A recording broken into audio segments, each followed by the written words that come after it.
welcome everyone. We have Dr. Cejas with us, who is a professor in otolaryngology and serves as the director of family support services at the University of Miami's Children's Hearing Program.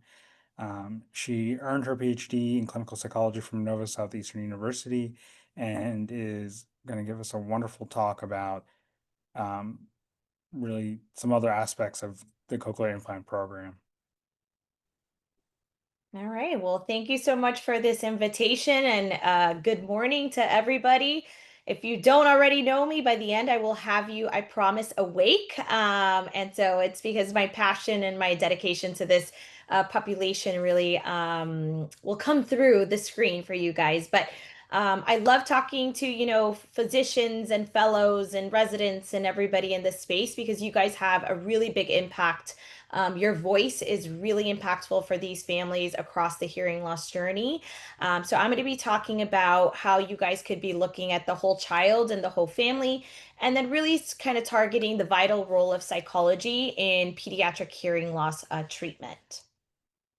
So some of the things we're going to be talking about is exactly what is a multidisciplinary team? What are all the members, right?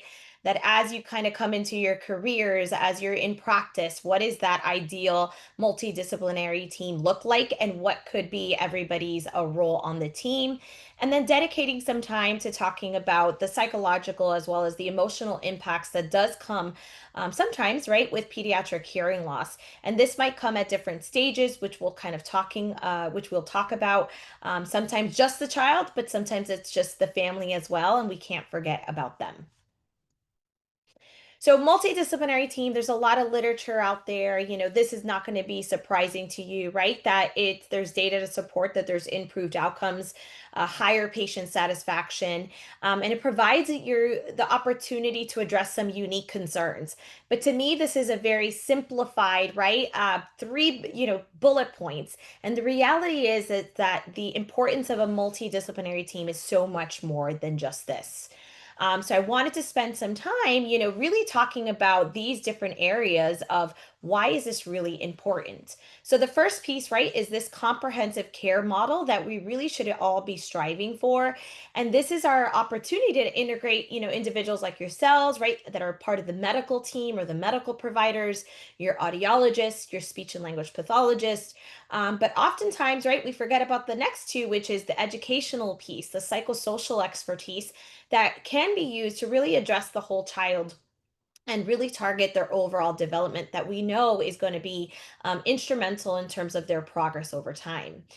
It'll also give you the opportunity to have more early and accurate diagnoses, ensuring that timely identification of hearing loss etiology.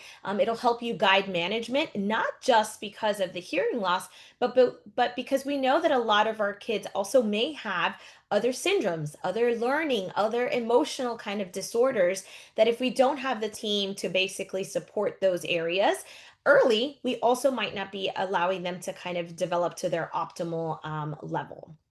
It provides an individualized intervention planning, model, which I think this shared decision making is so important. I love our team meetings because we're actually able to kind of share so much information, and families really appreciate, when all the team members are on the same page. So having access to that team will kind of facilitate more of those interactions, which then when you're counseling in a very similar style. All of this obviously is going to lead to this optimized outcomes. And when we think about that, it's because there's really strong evidence to support that this kind of model and the care, that is coordinated is really helping to reduce some of this confusion. Issues with adherence or difference of opinions from providers, right?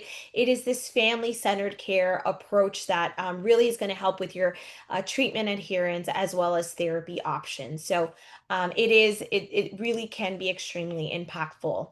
It's also just efficiency. When we talk about, there's a lot of these conferences for those of you, if you've had the opportunity to to maybe go to the cochlear implant meetings. We talk a lot about efficiency and streamlining things. And so we have found, even in our University of Miami clinic, that we, because of access to all of these team members, we've actually been able to be more efficient in terms of our communication, minimizing delays and duplication of services. And that'll be because of some of the co-treatment that we do that I'll kind of be talking about later this morning.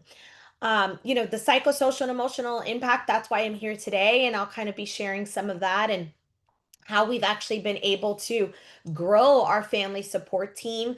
I was one of the first members, and as you'll see, you're going to hear about all of the amazing other team members. But it all started because, right, I had support from leadership, support from the physicians and surgeons, otologists, and ENTs in our practice that really saw that this was valuable, to incorporate this counseling, social work services, etc. And all of this is really used to talk about how we can improve this family adjustment. How can we get families ready to make those decisions, right? Make those early decisions, whether it's about a cochlear implant or some other bone conduction device. Oftentimes we're ready, but the family isn't. And the reality is that that's delaying our process, that is eating up our clinical spots, because you might be seeing these patients more and more because they're not ready. And so allowing the team to kind of support those angles can actually um, kind of open up more slots for you guys to see these new patients who are ready to make those surgical decisions. This next bullet point, it's becoming more and more important. It's the transition across ages and stages, and or ages and different developmental periods. We tend to, as otology and audiology practices, is we tend to focus a lot of our energy upfront when they're little, when they're first making those decisions. But the reality is that we know that these families need the support across the age spectrum, right? So even if you're thinking about, if you also have adults in your practice, same thing. New things kind of arise, life can happen. And so making sure that we are checking in with the families, providing that care through, not just this early developmental period, but through school age, adolescence. And we're seeing more and more impact for those young adults. And needing some of the support of, how do I get to college? What accommodations do I need? How can I be successful? All of those things are something that a multidisciplinary team will be able to tackle.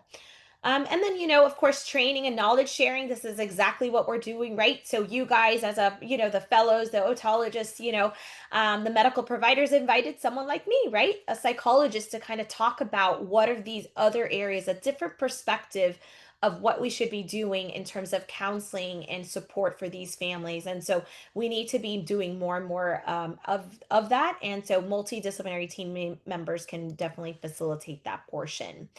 And then, of course, these two are some of my favorite. It's like promoting quality of care. And so, again, we are, it's not just to providing care, but we want to be doing that quality, that gold standard of care. And so making sure we're able to talk about all of these areas, right? Because it's not just about putting in devices, it's then making sure that they use them, right? And we know that the data shows that they should be using it 11 hours day plus. And so how can we get our families to be able to use them, well, eyes open, ears on? Very easy for us to say, but we know that a lot of our families are struggling. And all of those things will not just affect your hearing and speech outcomes or communication outcomes. We also have a lot of data to support that that's going to affect school readiness, emotional adjustment. And so, who do you have on your team that's really going to be able to handle those other areas?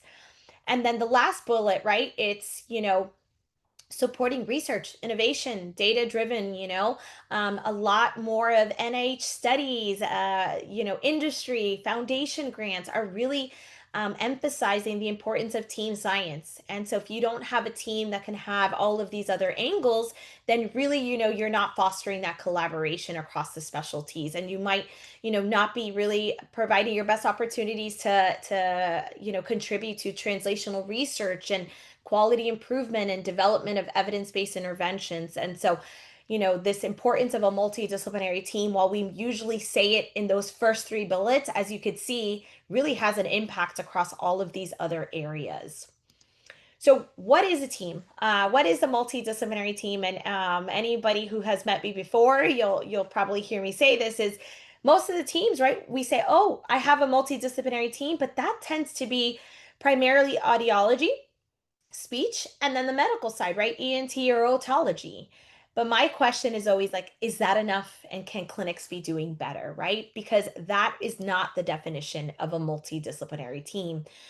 Really, it involves the collaboration across so many other individuals, right? And so this could be within your own practice, but sometimes, right, multidisciplinary care models also mean that you just have to collaborate on the outside. And so at the end of this, talk, I'm also we'll be presenting some opportunities of how you can start thinking about that, how you could start building this. Since, I always say UM did not start this way. We were, again, like every other program in the surgeons, the speech, and audiology. But now, today, as you'll learn, we have so many more. And so I'll be providing some insight to that as well. But as you see here, right, the child and the family is definitely in the center, but everybody else is there. And so are we including, the pediatrician? Are we including the educational team? Are we including early interventionists or other maybe providers like OT or PT if that's something that the child is seeking services for? In addition to obviously social work, psychology, etc. So this is kind of what I want you guys to be thinking about when you're thinking of what is that ideal multidisciplinary team. And this is an example of what it can look like. So this is our University of Miami Children's Hearing Program. This is not just our implant team. This is actually only our pediatric providers. If I put our hearing implant team that also focuses on adults, we would have a lot larger. But as you see here, we have 7 pediatric audiologists. We have psychology, we have an educational specialist or deaf educator. We have 2 auditory verbal therapists and 2 social workers on our team. And our newest addition to our team is our family navigator. She has been so instrumental in helping to facilitate this journey for our families. And I'm excited that I hear more and more teams looking at someone like her. I could tell you that she hasn't even been with us in a year, and we are looking at some data to present hopefully at an upcoming conference and write up for publication. But since she started our team, we have seen a decrease in time to implantation of 8 months. And so to me, that is amazing and astounding of we have reduced our time from our initial contact with the family to cochlear implantation by 8 months by her role. And now this is even for a team that had social work, psychology, everybody else. And just by adding that person who's really facilitating that process has drastically decreased our time to implantation. So again, sometimes we say that these are non-billable providers, which is true, but sometimes we have to use data to support the impact, to support how it reduces no-show rates, how it improves adherence, how it's reducing our timeline to services. And sometimes that definitely helps with hospital and academic centers approval of such positions. So let's kind of dive in a little bit about what are some of these services. I'll go a little quicker in the ones that you're probably more familiar, but I kind of wanted to showcase what this looks like. So obviously your audiology providers, you're familiar more with that. And that's more the person that's going to dedicate to audiological evaluations, ABRs, hearing aid evaluations, cochlear implants, bone conduction, right? And this is usually where it kind of like starts in kind of understanding the process, and that's great, right? But audiology usually then links to speech, right? And so there's speech and language pathologists, but there's also what we call a listening and spoken language therapist. And so I'm not sure if all of you are familiar with that, but these are SLPs that basically are specialized and certified to work with individuals who are deaf or hard of hearing. They basically get this additional certification through the Alexander Graham Bell Deaf and Hard of Hearing Association, or AG Bell, to be able to focus on the basically development of listening and auditory skills for our children with hearing loss. And so they're able to provide comprehensive evaluations and therapy. They're the ones seeing these patients weekly, oftentimes. They can support increasing wear time, helping to provide that support, but also co-treatment. And so oftentimes, right, when our audiologist is struggling with a patient, they can kind of jump into the audiology appointment and also provide co-treatment to say, hey, this patient's not responding to these sounds in therapy. Can I jump into your audiology appointment? Or the audiologist might say, I can't get them to cooperate. Can you come in and support? And so this co-treatment is again helping to make sure that both sides are actually getting what they need from that child. They can also be really great in terms of figuring out and doing evaluations for other forms of communication. Some of our children, as we know, might not be, oral or develop spoken language, while that oftentimes is their goal. And so they can kind of provide those recommendations of should we be supplementing with some other form of communication. Our social worker or a social work team, I always put this out on here because a lot of providers confuse social work and psychology. So I wanted to kind of separate those a little bit. Now, sometimes if you're new, right, to having some of these members on your team, you could kind of have overlap in some of them. Some social workers are licensed mental health practitioners, so they could provide intervention services. But because our team has a psychologist, like, myself, and I have a psychology team, then they kind of focus more on the financial and insurance assistance, supporting navigating, basically getting them resources with the community, linking them to additional therapies. Some of our families travel to kind of receive our services. So linking them up with the Ronald McDonald House or housing, grants for their devices, etc. Adjusting treatment barriers. So do they have transportation? Do they need help with like cost of living, food? All of these things that we know are a priority. And so sometimes that affects a family from even getting to us to be able to do the hearing intervention component. So our social work team is amazing in helping to support that area for the families. For education, our educator's actually only with us part-time because the other part-time, she's actually a deaf and hard of hearing itinerant teacher. So she's actively going to the schools and working with these kids in terms of their advocacy skills. But when she's with us, she's really guiding the families through the educational journey, right? Every child goes to school.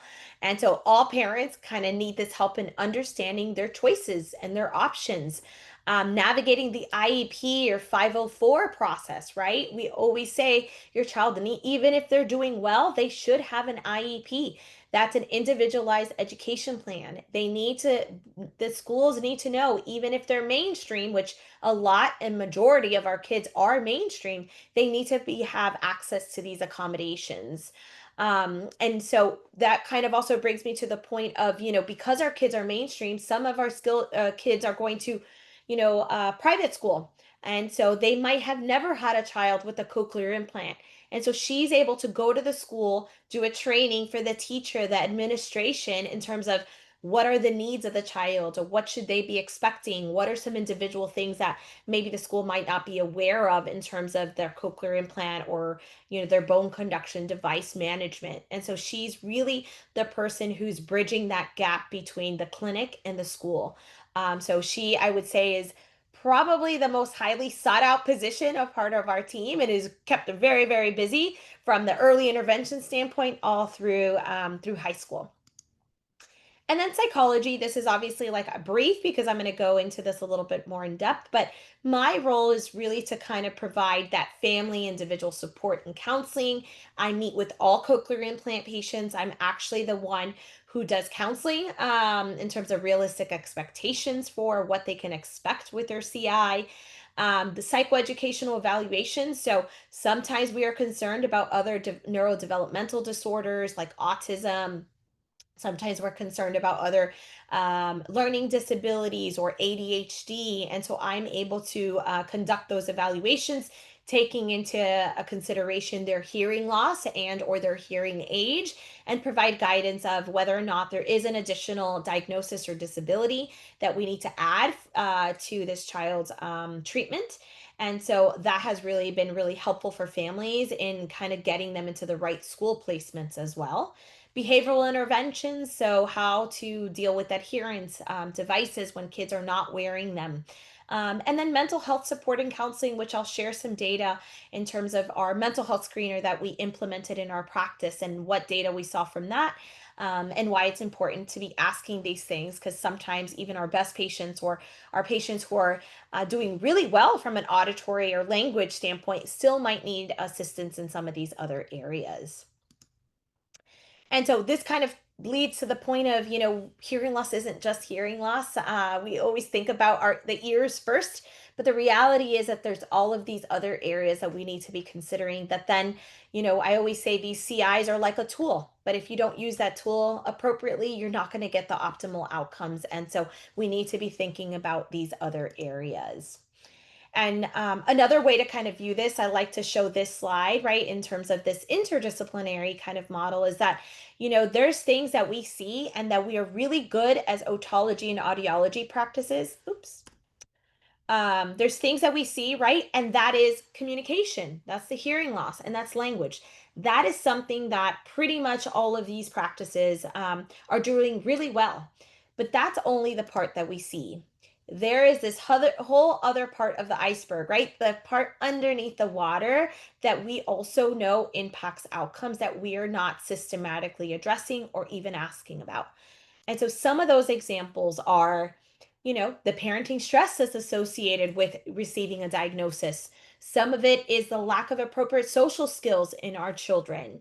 Some of it is cultural, SES, or, family education, health literacy.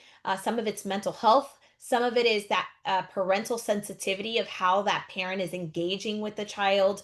Some of it is self efficacy. So, a parent's kind of confidence and using the skills that maybe we have taught them in practice or in our clinic or in our therapy to be able to use at home. And we know that all of these things have been shown to predict spoken language outcomes, yet our teams are not really looking at them or don't have all the providers to be able to support those areas.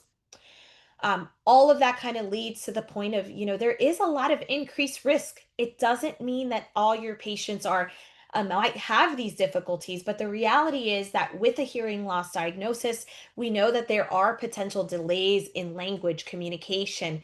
There's risk of academic struggles, challenges in the social emotional development or peer interactions, concerns about mental health, and then the possible missed or delayed diagnosis of these additional disabilities that we really need to be kind of considering and improving in terms of their identification. When we think about language and communication, we all know that there is that increased risk and that some of these risks are actually moderated by hearing technology, which is great. But there's still wide variability in terms of language and communication outcomes. And so, despite of use of hearing aids and CIs, kids still might struggle with their linguistic structure or pragmatics. And so, it's still something that we need to kind of be thinking about. And that's from the language and communication standpoint. But then there's the academic piece. I always like to focus on, what are those functional outcomes? That's great that we know how their language skills might be great, but are they able to apply them? Are they able to use that in schools? And so there is some data showing that some children, right, still might struggle in terms of their reading skills. But there's others that are saying that they're at grade levels. And so that's something that we have to keep in mind. In math, that sometimes there is data to show that some kids or a subset of our population is still going to be delayed in comparison to their hearing peers.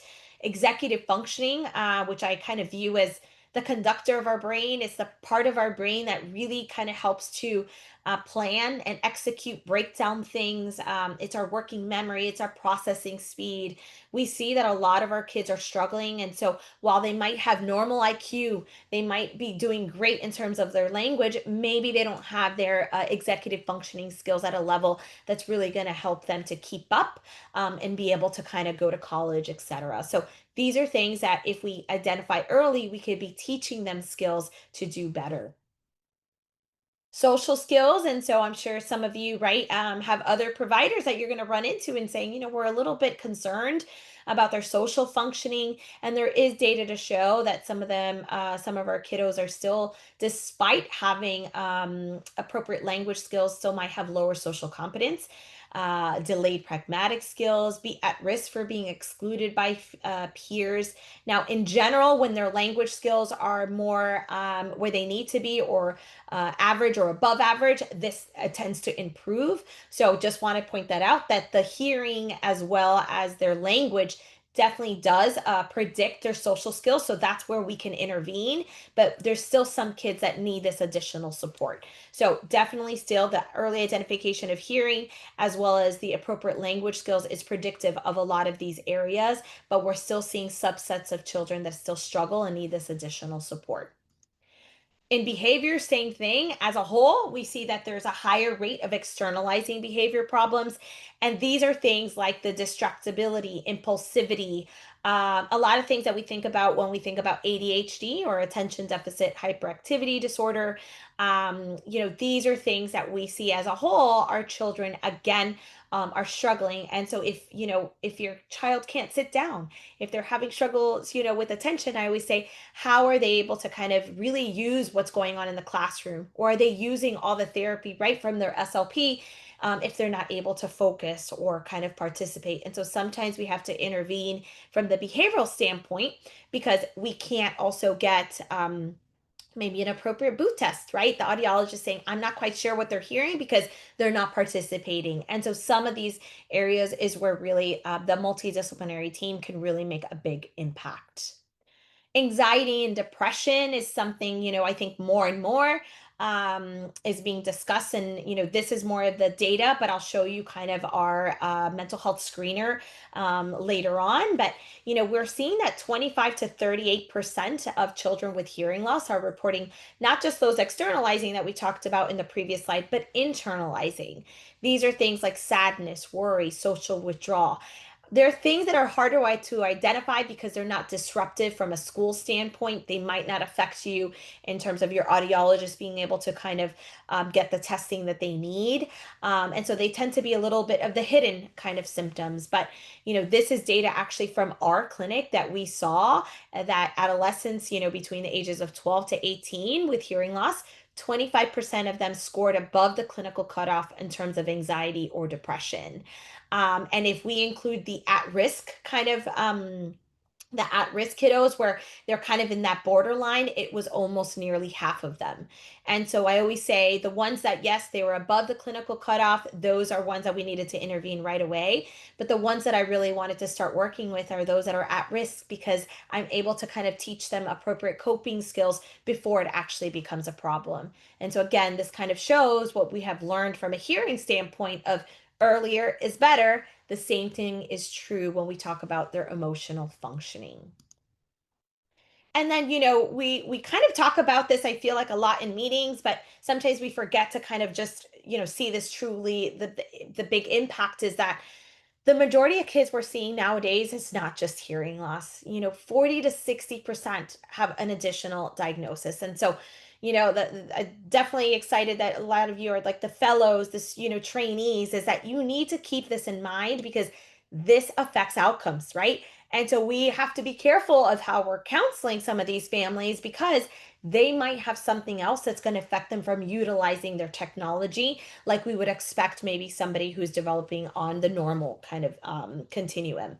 And so some of the diagnoses that I'm seeing are autism, additional learning disabilities, obviously, the visual kind of impairments for our kids that have ushers, a lot of kids with ADHD or cognitive disabilities or what we call an intellectual disability. And so these are things that we also want to be intervening and diagnosing early so we can get them in the right school placement as well as the right behavioral treatment if that is appropriate. And then don't forget the parents. The parents are the persons bringing in these kids. They're the ones who are supporting this early, identification. We know early identification, parent engagement is going to lead to your best optimal outcomes. This is true to the outcomes of language as well as social skills. It's also going to relate to your hours involved in treatment or overall treatment adherence. And there's even data to show that patients who are adherent are 3 times more likely to receive an overall positive outcome. This is even more impactful for pediatrics, which I know is a good portion of what you guys are seeing there. And in general, keep in mind good attendance to your appointments, whether it's, for example, there was one study that even tracked good attendance at hearing aid appointments led to better hearing aid use. So if we are getting them in our doors, we're actually able to kind of get better device or wear time. And so all of that is going to be very predictive of the actual outcomes. And there's so many decisions, right? We're talking about parents, is that there's so many decisions, but the reality is that parents need to accept the diagnosis first. It's the first step toward pursuing intervention and guiding parent choice. Acceptance of the hearing loss and understanding the diagnosis is something that we often want parents to jump in and understand very quickly because we know the impact of doing something early, but some of our parents aren't. And so I always remind, everybody, every member of the team of look at all of these things that these families are having to kind of think about. They're having to think about hearing loss management, early intervention, communication, educational placement, and more. So the moment you guys are talking about a cochlear implant, the moment you're talking about a diagnosis of, let's say, severe to profound hearing loss, a parent is having to make decisions about all of these things. Who is supporting that? Who's giving them the time to kind of walk them through of what those options are? Even when we think about hearing loss management, they're having to think about technology, the aesthetics, the additional medical intervention, surgical versus non-surgical options. These are all things that, our families need to make quick decisions on. And so if you have team members to support this, at least they tend to get to where we need them to be a little bit quicker without not being invested when the decision is being made. Because what we know is if a family doesn't truly understand the why, then after they get their device, then we're having to do all of that post CI, right? We're having to dedicate our time to counseling to get them to, wear their devices more consistently because they didn't get it up front. And so the sooner we can be providing those services, the easier it's going to be for you guys on the post side.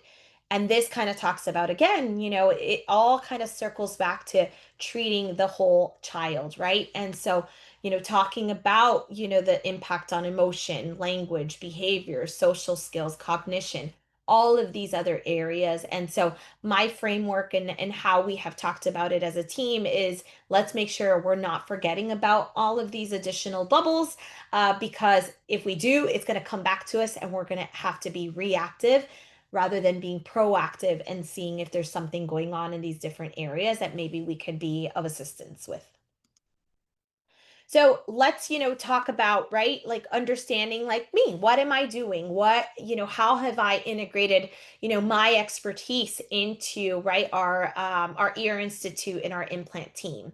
This is a very general description of what psychologists do as part of healthcare settings. And so my training is in pediatric psychology. So prior to me kind of dedicating my entire career to hearing loss, right, I did work with cancer patients, cystic fibrosis, pulmonary disorders.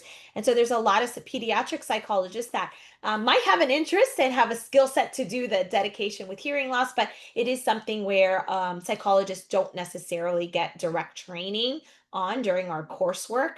But these are areas that we are expected to, right? So we definitely do have that training and assessing and diagnosing, individuals' needs, abilities, and behaviors. Collaborating in interdisciplinary teams is something, psychologists do get trained. And rehab, developing and evaluating programs, obviously research. And so a lot of my work is based on a lot of the research that I have done. And so my research has affected our practice and made changes to the way we approach patients. The consultation, the offering therapy for anxiety, depression, mental health disorders is something that, if you have access to a psychologist within your institution, they could easily use those skills to support your patients with hearing loss.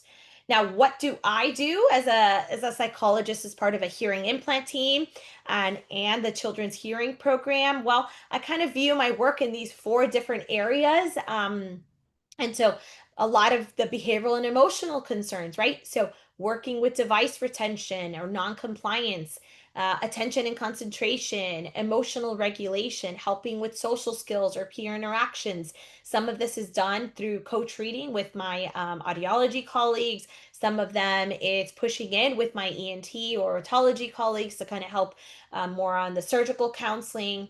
Some of it is like goes to the next one in family dynamics and family support and coping, talking about parenting skills, parenting stress, education, right? There's a lot of psychoeducation that goes into this of understanding hearing loss, understanding the technology that's with it. And some providers might not have the time to go into depth. I always say we want to tell parents something one time and have them remember it. But there's data and the research shows that most individuals need to hear something 7 times before they remember it. So I want to say that again. People need to hear things. It could be up to 7 times before it is stored in their memory and they get it. But yet we want to do this in 5 to 10 minute consults, right? We want to do this after the one CI evaluation. We are seeing that families might come to another provider and say that other provider told them none of it. When I know my colleague did tell them, they just didn't get it. It was one ear out the other. And that is because they're processing, they're still coping, they're grieving with the diagnoses that you guys have provided. And so, someone like myself or a social worker or a navigator can make sure that that repetition is occurring so they understand why we're making these recommendations. The other area, right, that it's up there on the top, and that is more toward, adjustment to the hearing loss. So talking about coping, self-advocacy, bullying. Bullying comes up, and sometimes it's the parent's fear of bullying, and then sometimes it is the child reporting that they're being bullied. And so those kind of things we can also assess. The one that I am spending more and more time is actually that blue one, which is the psychoeducational evaluation. um I'm seeing a lot of kids, right? That I'm having to kind of give additional diagnoses. A lot of neurodevelopmental disorders like autism, are especially for our CI kiddos. Talking about, comorbid, genetic conditions. Some of our kids, right, with charge, with other things, might also have an intellectual, disability that is part of that child's treatment journey. And so I'm having to evaluate with my expertise in using of nonverbal IQ assessments, with understanding the impact of hearing loss, to be able to provide a comprehensive evaluation that could be given to the school to determine their eligibility and their school placement. So this is again where I'm able to do my diagnosis and treatment plan, provide that to our educator, who then can go to the school and make sure that that child then is getting the recommendations that I might have given. Most of the time, right, we say something to the family and then the family has to kind of do it on their own. And what we know is that the school can be very difficult in terms of understanding the complexities of some of our patients and their diagnoses. So having someone like Alex, our educator, really makes sure to facilitate that the actual recommendations are actually being utilized and considered from an academic standpoint. So, the hearing loss component and the psychological component, there it really does affect all of these areas. From an early standpoint, I am talking about the diagnosis of pediatric hearing loss, right? It could just be emotionally distressing, especially for first time moms and that postpartum period. It's reactions of grief, uncertainty, anxiety. Some families are ready to go right away and they're like, tell me what to do, I'm going to do it. But some of our families get stuck in this early adjustment period. And so making sure we're providing both that knowledge and information so they can make their decision as quickly as possible really has made a really big impact. The other piece, which I showed you some data, it's about the social and emotional development piece, is that we know that sound and lack of sound access at the early developmental period could affect, right, our social cues, our peer relationships. And so our children, by definition, right, are at an increased risk for social isolation, etc. And so this could really be helpful to have, someone like myself, or someone with a mental health background to address these things. Adjustment to cochlear implantation, huge. And that is why, as part of our, protocol, I see all pediatric cochlear implant patients. I might not see all the kids that are getting diagnosed with hearing loss or using hearing aids or other devices, but for CI, I see every single family. to talk about all of these areas. Make sure the family's ready, but then if the child is older, then also talking to the child themselves and make sure they are on board and motivated. And understand that if there's there's work part of this, process is that they're going to have to also be practicing using their devices, etc. The parental and family functioning piece, parents, like I said, experience, elevated stress, anxiety, and I'm going to show you some of that data in the next few slides as well. But, what are some of the things we could be using if we don't have somebody to assess these areas? There are some questionnaires, and so I'm going to share that with you as well. And my website, if you want access to any of the measures that I have developed to kind of as a starting point, then that could also be something you guys can kind of integrate into your practice, given that I know that not everyone has a team like ours yet.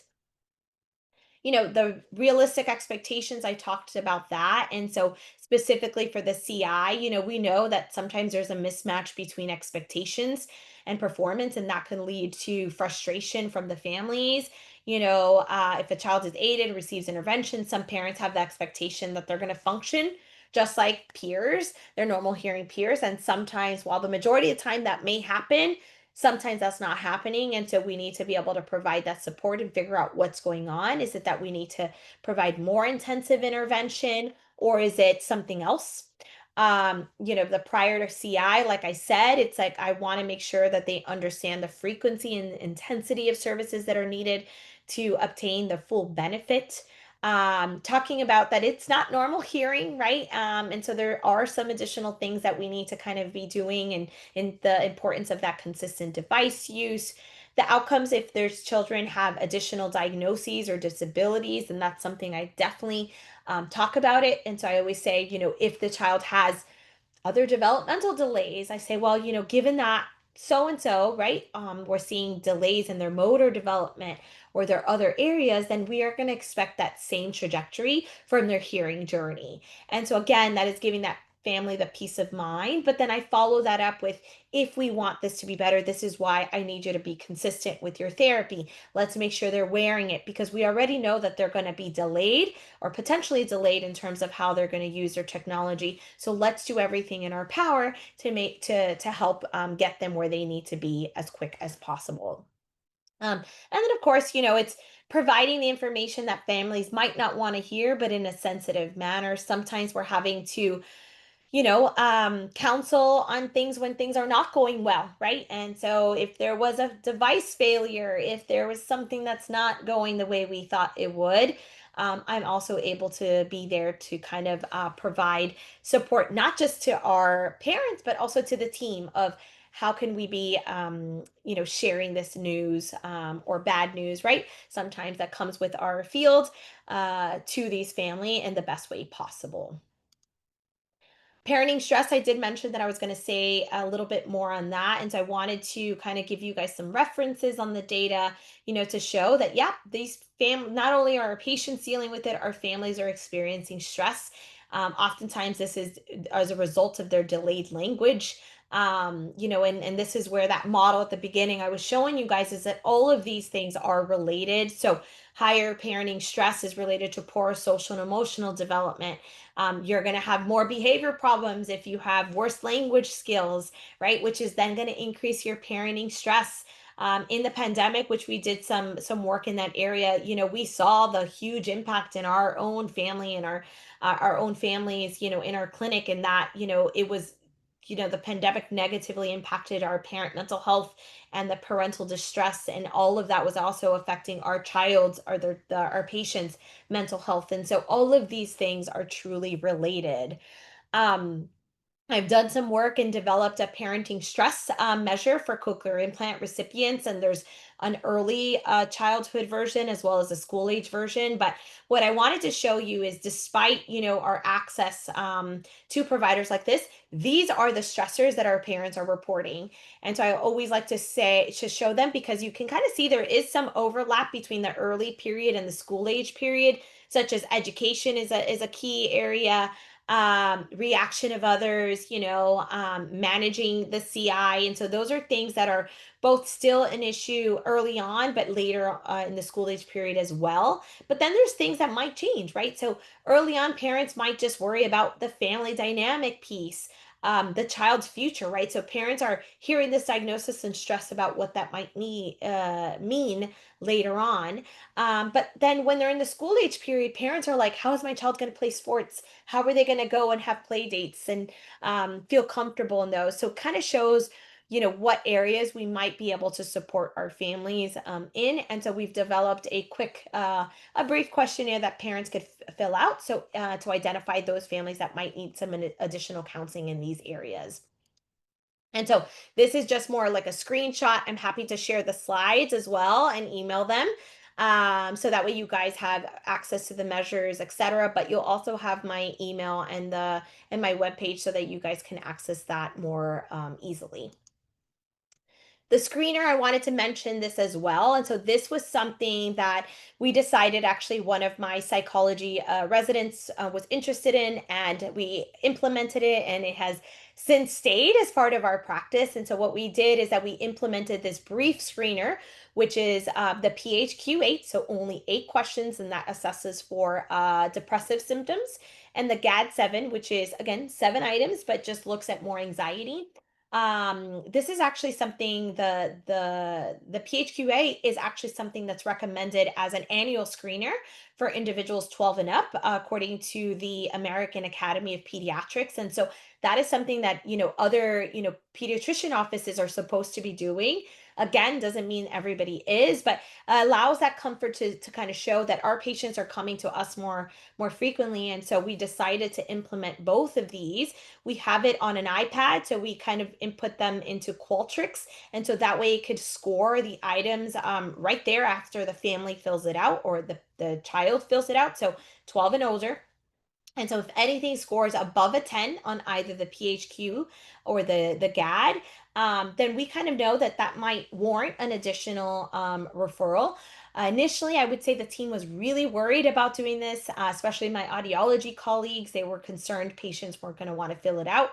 And actually, families were very kind of relieved that we were asking some of these things. It kind of opened the door to have these conversations of some of these children that we had no idea were struggling with certain things, because they were coming in, they were high performers doing great, and nobody was asking about these areas. And so oftentimes I was only getting the kids that had significant symptoms, right? So true mental health disorders. And we were not capturing any of the kids that maybe just needed some brief emotional support, right?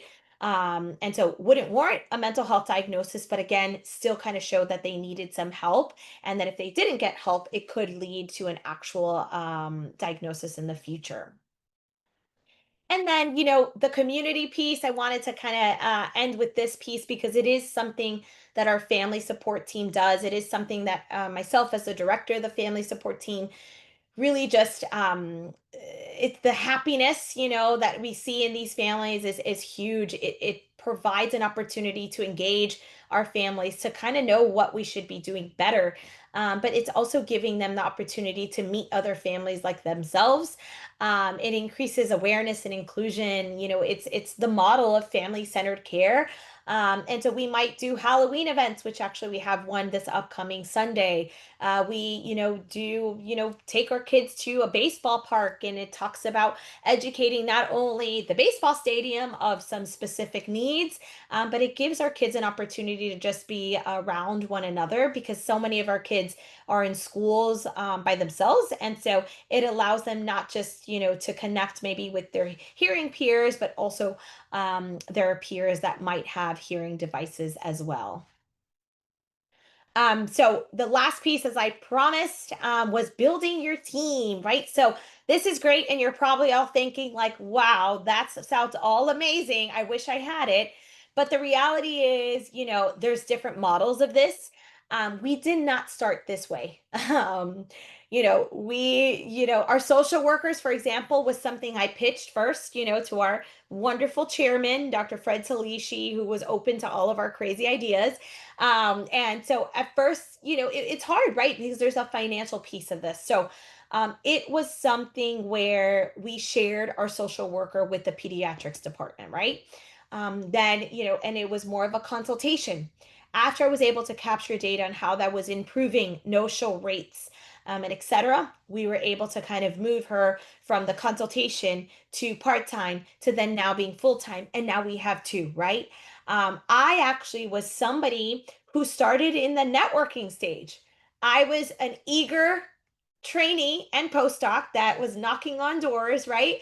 Was working, in these other clinics, but saying a lot of my research was um, in a hearing loss. And so I knew that there was a school on campus, for example, at UM. I started pushing in and kind of showing the value of behavioral and mental health. And then, people as part of the Ear Institute, we're looking as potential, donors to kind of support some of these things. And then psychology happened to be one of those that a donor was very interested in. And so I was able to be brought in through philanthropy, but then making sure that I'm collecting data to kind of support the value of a position like mine. And so, these kind of frameworks, I want you to guys to think about. It could start as a simple networking. Our educational specialist actually was somebody who before we had an educational specialist on our team, I was the one attending IEPs, going to the schools. And I would meet with her at a table and say, hey, this is what we need to do. And then when I was able to advocate for a position, I knew the exact person that could fit that position. And so, sometimes it's networking, sometimes it's cooperation, sometimes it's coordinating across different departments. But you eventually want to be in that collaboration, right, stage where it's belonging to the same system, being in your clinic, but don't think of the ideal position first. I want you guys to think of unique opportunities to kind of network, find people that might have similar interests, because yes, one size doesn't fit all. Sometimes it's virtual like we see here on the screen. Ideal is in the same clinic like we have now, where we're all in the same space. But I want to tell you that throughout these last 15 years of me being at it definitely started in that step one, and so it can grow. But sometimes we have to be a little creative in those. Some of the things that you could think about as you're thinking about maybe in your future and as your careers, as you guys develop into independent practitioners in your own practice, is define the core disciplines you want first, right? Think about it. You can't have everybody up front, but think about which one of these positions you want to prioritize. Obviously, neurotology, audiology, speech, always first. But then is it psychology, social work, education? What are the research? What are those positions you want to fill next? And define what those responsibilities are going to look like. You want to also create a shared mission. You want to align around improving, outcomes and family experience. So once you have the team, think about how you're going to be aligned, because if everybody is advocating for different things, it's going to be harder to get leadership and administration to kind of understand what your goals are, both short and long term. Start small. I always say this, it's okay, start small. Pilot things, join clinics, share cases. Sometimes it's those shared cases across another department, you reaching out maybe to social work or psychology within your institution and saying, we have this case, how can you help? I've actually been invited several times recently to programs to talk to the psychology and behavioral health department, to kind of basically connect the ENT otology practice to the psychology. And I've seen some nice kind of steps in terms of the right direction of psychology being open as well as neurotology, but then kind of making sure that they both are understanding one another. And so that has really been fruitful in initiating some of those conversations. Create the communication structure, regular interdisciplinary meetings, shared documentation, joint care plans, engage parents. Maybe you guys need to start thinking about parent advisors hosting these community events. Get them to be the voice and share with other individuals to kind of see where your program needs to go.